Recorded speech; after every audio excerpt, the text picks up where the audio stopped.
मेरे पापा को लगा कि मैं पेट से हूँ। बदनामी के डर से पापा ने मेरी शादी नौकर से करवा दी। मैं बेकसूर थी, पर जब शादी के 6 महीने बाद ही मुझे बच्चा पैदा हुआ तो बच्चे को देखकर मेरे होश उड़ गए, क्योंकि यह बच्चा तो मैं मेरे थकी हारी कॉलेज से घर आई। घर पर पापा को देखकर हैरान थी, क्योंकि पापा तो इस वक्त ऑफिस में रहते थे। आज भरी दोपहर में घर कैसे चले आए? गर्मी और पसीने की वजह से मेरी हालत बहुत खराब थी। पापा ने मुझे गहरी नज़र से देखा, जैसे किसी वह मेरे अंदर कुछ झांकना चाहते हो, और मुझे देखते ही बहुत अजीब लफ्ज़ों में पूछने लगे, रावी, आज तुम्हें कॉलेज से आने में इतनी देर क्यों लग गई? पापा की बातों से मैं हैरान परेशान उनके सामने बैठ गई और बताने लगी कि आज कॉलेज में एक्स्ट्रा क्लासेस थे, इसीलिए मुझे घर आने में देर हो गई। पापा ने सर से पांव तक मेरी तरफ देखा और कहने लगे, बस इतनी सी बात है। मुझे उनका यह पूछने का अंदाज़ा बिल्कुल अच्छा नहीं लगा, पर यह कोई नई बात नहीं थी। काफ़ी सालों से मैं उनकी इस रवैये से परेशान थी। पापा को मेरी बातों पर बहुत कम यही यकीन होता था। वह इस तरह सवाल करते जैसे मैं उनसे कुछ छुपा रही हूँ। मैंने कहा, हाँ पापा, बस इतनी सी बात थी। आखिर क्या बात हो सकती है? ड्राइवर मेरे साथ होता है, आप चाहे तो उनसे भी पूछ सकते हो। मुझे कॉलेज ले जाने और ले आने वाला ड्राइवर 24 से 25 साल का था। जवान लड़का था। उसका नाम वीर था, लेकिन पापा को उस पर बहुत ज़्यादा भरोसा था। इससे पहले उसका बाप हमारे यहाँ नौकरी करता था। वह लोग बहुत शरीफ लोग थे। जब से मैंने कॉलेज आना जाना शुरू किया था, वीर ही मुझे ले जाने और ले आने की जिम्मेदारी उठा रहा था। इतना यकीन दिलाने के बाद पापा को किसी तरह मेरी बातों पर भरोसा हुआ। फिर उन्होंने कहा, ठीक है, कमरे में जाओ और फ्रेश हो जाओ, फिर साथ बैठकर खाना खाते हैं। अपने पापा का यह अंदाज बिल्कुल अच्छा नहीं लगा। कहने को तो वह मेरी बातों पर प्यार करना तो बहुत दूर की बात है, वह मेरे साथ बहुत सख्ती से पेश आते। मेरी हर छोटी से छोटी हरकत पर उनकी नज़र होती थी। रात में वह कहीं बाहर मेरे कमरे का चक्कर लगाते। पता नहीं क्यों पापा को मुझ पर भरोसा नहीं था। मेरा गुस्सा थोड़ा ठंडा हुआ तो मैं फ्रेश होकर बाहर खाना खाने डाइनिंग टेबल पर आकर बैठ गई। पापा बार बार मेरी तरफ देख रहे थे, जैसे लगता था वह मुझसे कुछ कहना चाहते हैं। मैंने कई बार उनसे पूछा भी कि आखिर क्या बात है, पर उन्होंने मेरी बातों का कोई जवाब नहीं दिया। जब से माँ इस दुनिया से गई थी, पापा ने ही मुझे पाल पोस कर बड़ा किया था। माँ की मौत के वक्त मेरी उम्र लगभग 10 साल की थी, पर अब मेरी उम्र 17 साल हो गई थी। पापा हर वक्त मेरे साथ सख्ती से पेश आते। उनके इस रवैये से मैं अपने ही घर में घुट घुट कर महसूस कर रही थी। कॉलेज में मेरी एक दोस्त थी, रीमा। उससे मेरी गहरी दोस्ती थी। कभी कभार मैं रीमा के घर चली जाती। रीमा का एक भाई था, कबीर। जब मेरी माँ के घर जाती तो कबीर हम लोगों से बातें करने लगता। कभी कभी रीमा को कॉलेज छोड़ने आता।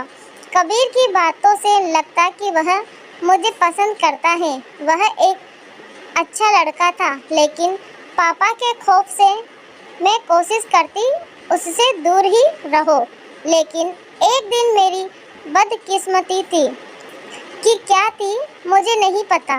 पापा मेरे पीछे कॉलेज आ गए और उन्होंने कबीर के साथ मुझे बात करते हुए देख लिया।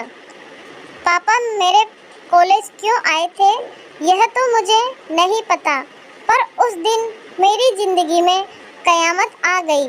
कबीर के साथ बात करते देख गुस्से में पापा ने मुझे गाड़ी में बिठाया और अपने साथ घर लेकर चले आए। उस दिन से पापा ने मेरा कॉलेज जाना बंद करवा दिया।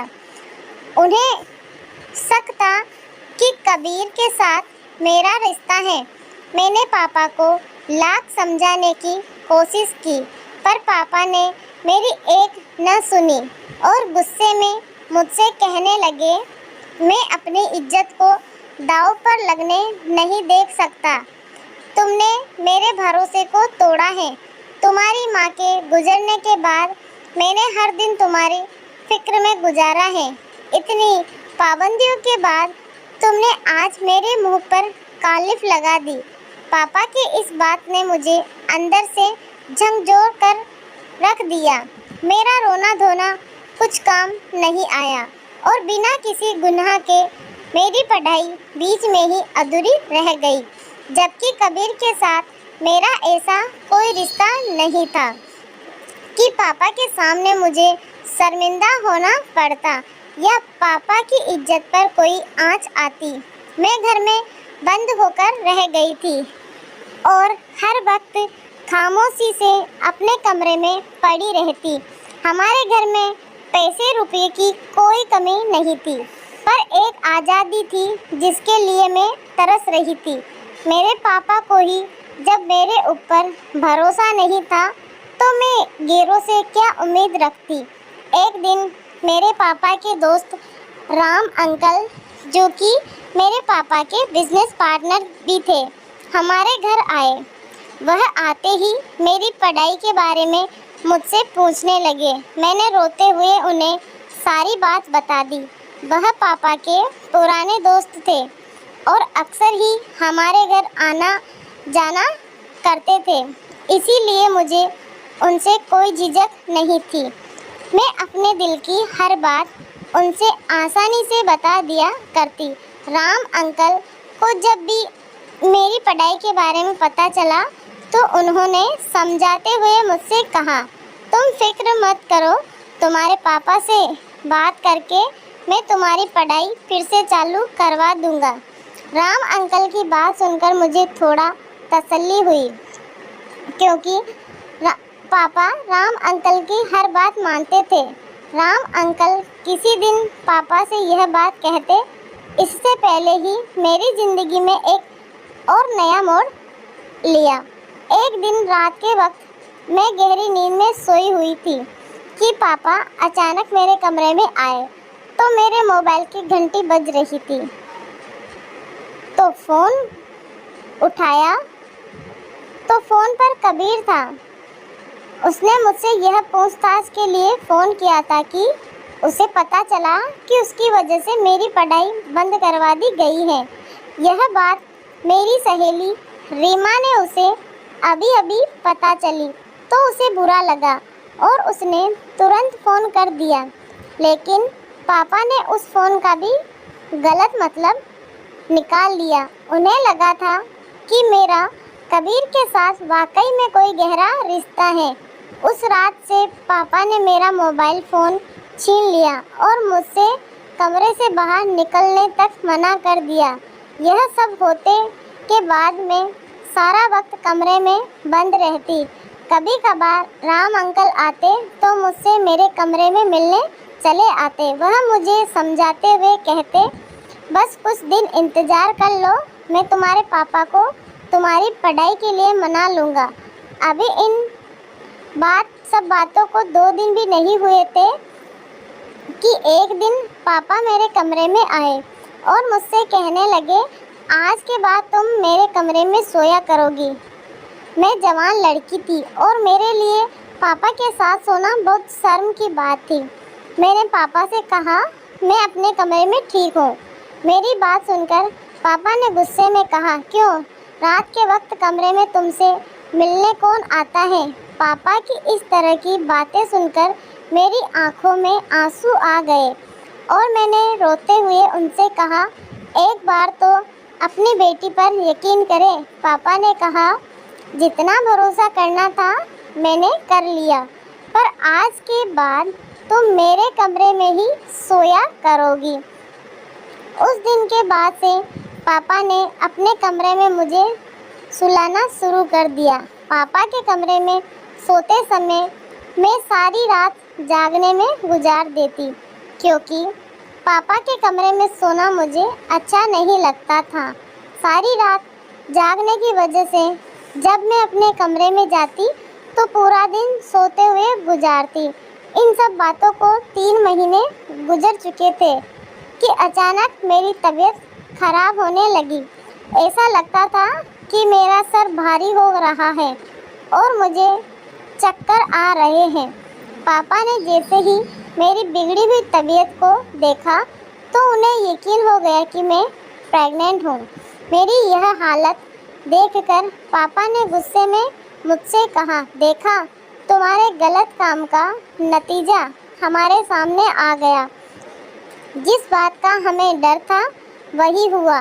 तुम उस लड़के से फ़ोन पर बातें ही नहीं करती थी, बल्कि हमारे खानदान की इज्जत मिट्टी में मिला दी।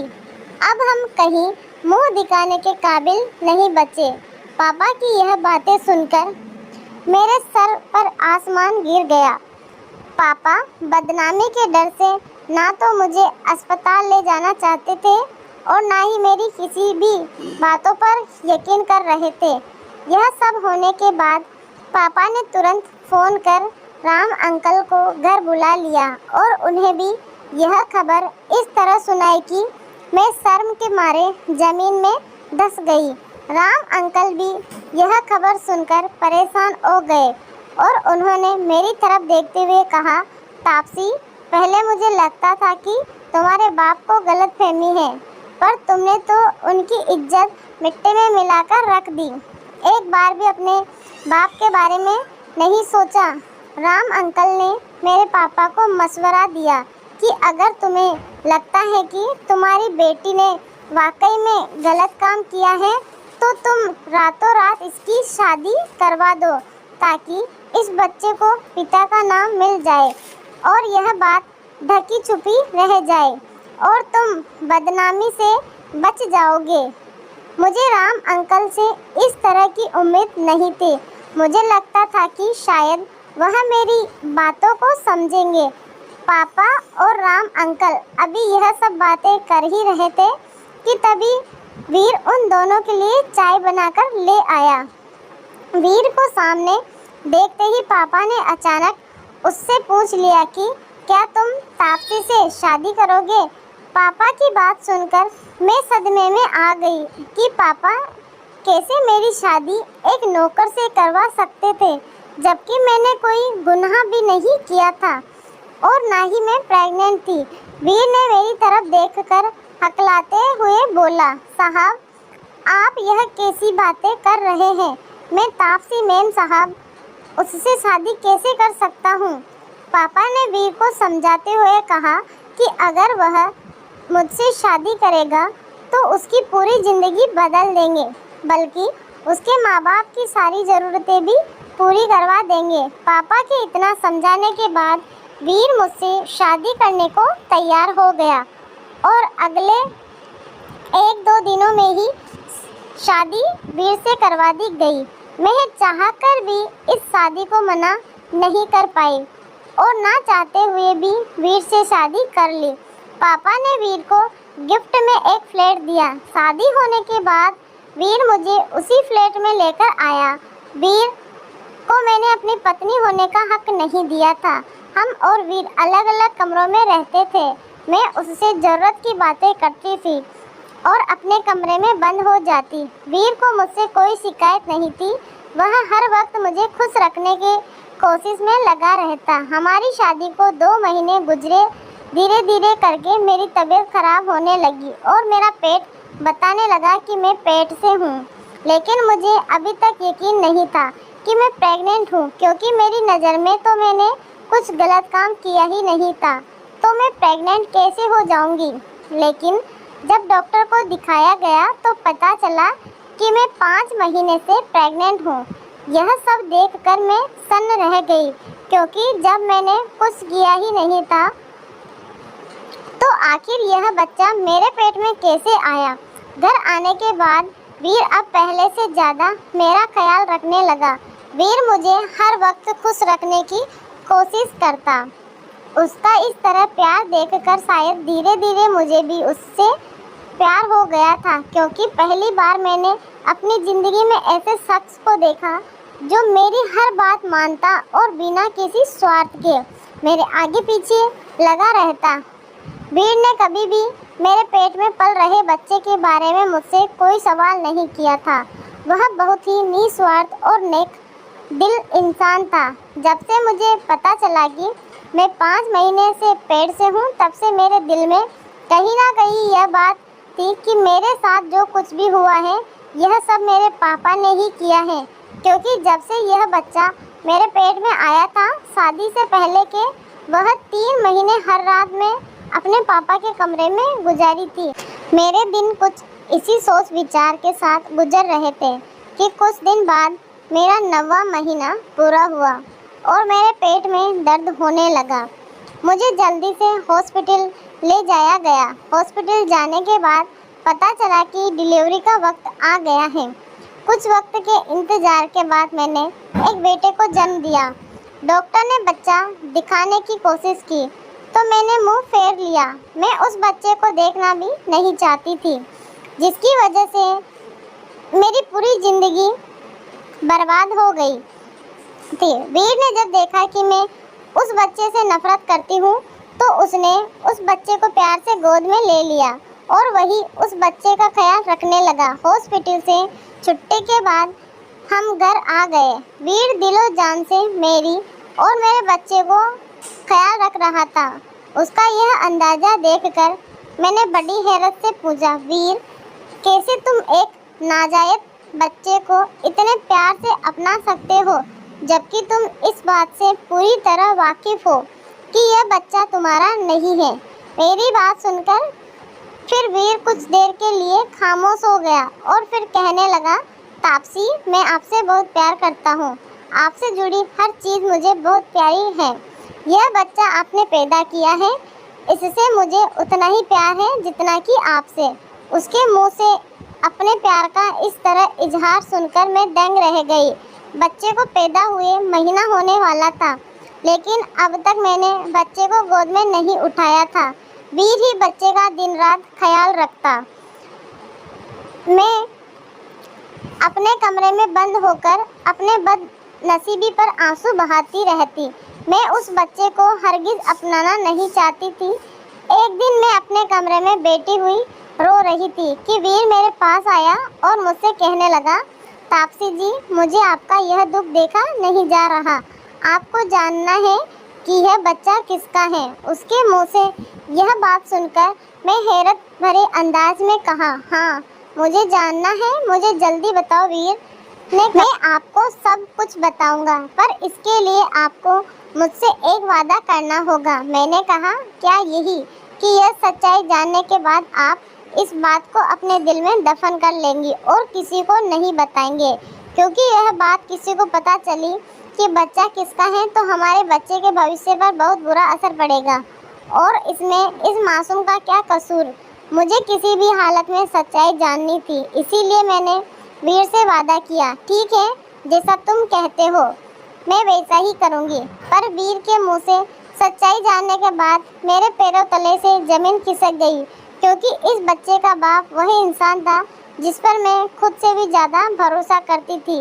मेरे बच्चे के पिता राम अंकल थे और राम अंकल जब मेरे पापा की प्रॉपर्टी हड़पने के लिए कर रहे थे, राम अंकल शुरू से ही मेरे पापा को मेरे प्रति भड़काने आते, क्योंकि मेरे पापा मेरे ऊपर भरोसा नहीं करते थे। वीर ने बताया कि एक दिन राम घर पर आए और वीर के सिवा घर पर कोई नहीं था। शायद उस दिन मेरे सर में बहुत तेज दर्द था और मैंने वीर से चाय बनाने को कहा। तभी अचानक राम आए और वीर को किचन में चाय बनाता हुआ देख वीर से पूछने लगा, किसके लिए चाय बना रहे हो। जब उसे पता चला कि वीर मेरे लिए चाय बना रहे हैं तो उसने किसी बहाने से वीर को जरूरी काम के लिए बाहर भेज दिया और बोला, तुम जाओ, तापसी को चाय मैं दे दूंगा। वीर ने जब यह बात मुझे बताई तो मुझे याद आया कि एक दिन राम ही मेरे लिए चाय लेकर आया था। मुझे क्या पता था कि पिता समान होने के बावजूद वह मेरे साथ ऐसा करेगा। मैंने बेझिझक उसके हाथ से चाय लेकर पी ली और चाय पीते ही मुझे नींद आ गई थी। नींद नहीं बल्कि मैं बेहोश हो गई थी। वीर ने बताया कि उसे पता नहीं था क्यों कुछ अनहोनी का अंदेशा हो गया था, इसीलिए काम निपटाकर वह घर जल्दी आया। पर जब तक मैं आया तब तक राम काम कर चुका था और आपके कमरे से निकलते निकलते अपने शर्ट की बटन बंद करता हुआ अपने घर चला गया। तब से मैं राम को आपके पापा की बातों पर ध्यान देने लगा। ज़्यादातर राम आपके बारे में आपके पापा को भड़काता। मैं चाहता तो यह सारी बातें आपके पिता को बता सकता था, लेकिन मुझे पता था कि मुझ जैसे नौकर की बातों पर कौन भरोसा करेगा। पर मैं आपके साथ जब आपके पापा सख्ती से पेश आते तो मुझे बहुत बुरा लगता। तापसी जी, भले ही मैं आपके घर का नौकर या ड्राइवर था, पर आपके साथ ऐसा होता हुआ देख मेरा दिल तड़प उठता। बल्कि यूँ कहे कि आपकी परेशानी देखकर शायद मुझे आपसे प्यार हो गया था। और इसीलिए जब उस दिन आपके पापा ने मुझसे पूछा कि तुम तापसी से शादी करोगे तो मैं बेझिझक तैयार हो गया, क्योंकि मुझे बहुत पूरा विश्वास था कि मैं आपको अपनाने के साथ साथ आपके बच्चे को भी अपना लूँगा, क्योंकि मैं आपसे दिल से प्यार करता हूँ। और इन सब में इस मासूम का क्या कसूर था, इसे सज़ा मिले। मैं और वीर अभी यही सब बातें कर रहे थे कि मेरा बेटा जो गहरी नींद में सोया हुआ था उसकी आंखें खुल गई और वह रोने लगा। वीर ने ज़बरदस्ती बच्चे को मेरी गोद में डाल दिया। ममता से मेरा दिल तड़प उठा और मैंने उसे सीने से लगा लिया और फूट फूट कर रोने लगी। मैंने वीर से कहा, वीर, जैसे मैंने तुमसे वादा किया कि मैं इस बात किसी को नहीं बताऊंगी, वैसे ही तुम भी मुझसे एक वादा करो कि राम की यह घिनौनी करतूत मेरे पापा को बताओगे, ताकि उन्हें भी तो पता चले कि उनकी बेटी के साथ गलत करने वाला कौन है। और आज तक जो वह मेरे ऊपर शक करते आ रहे थे, उनकी बेटी गलत नहीं है, बल्कि उनका सबसे करीबी दोस्त गलत है, जिस पर वह खुद से भी ज़्यादा भरोसा करते थे। वीर ने कहा, पर यह बात आपके पापा किसी को बता दिए तो? मैंने वीर से कहा, पापा यह बात किसी को नहीं बताएंगे, मैं पापा को समझा लूँगी, अपने लिए ना सही अपने बच्चे के लिए। बस यह बात मैं उन्हें इसलिए बताना चाहती हूँ कि उन्हें भी सच्चाई का पता चले। वीर ने उसी वक्त फ़ोन करके पापा को बुलाया और सारी सच्चाई बताई। पापा को जब यह बात पता चली तो वह मेरे सामने हाथ जोड़कर फूट फूट कर रोने लग गए। कहने लगे, तापसी, मुझे माफ़ कर दो, मैंने अपनी बेटी पर भरोसा ना करके बहुत गलत किया, और अगर इस बच्चे की बात ना होती तो मैं अभी इसी वक्त राम को जेल भिजवा देता। पापा उसी दिन मुझे और वीर को अपने साथ लेकर चले आए और राम से सारे रिश्ते नाते तोड़ दिए। हमने और वीर ने एक वादा किया कि हम गैरों से ज़्यादा अपने बच्चों की बातें सुनेंगे, क्योंकि जो मेरे पापा ने मेरे साथ किया कोई भी पेरेंट्स अपने बच्चों के साथ ना करे, क्योंकि अगर मेरे पापा मुझ पर भरोसा किए होते तो आज मुझे यह सब नहीं भुगतना पड़ता। दोस्तों, अगर आपको ये वीडियो अच्छी लगी हो, ये कहानी अच्छी लगी हो, तो आप इसे ज़रूर शेयर करें और कमेंट करके बताएं आपको कहानी कैसी लगी। धन्यवाद।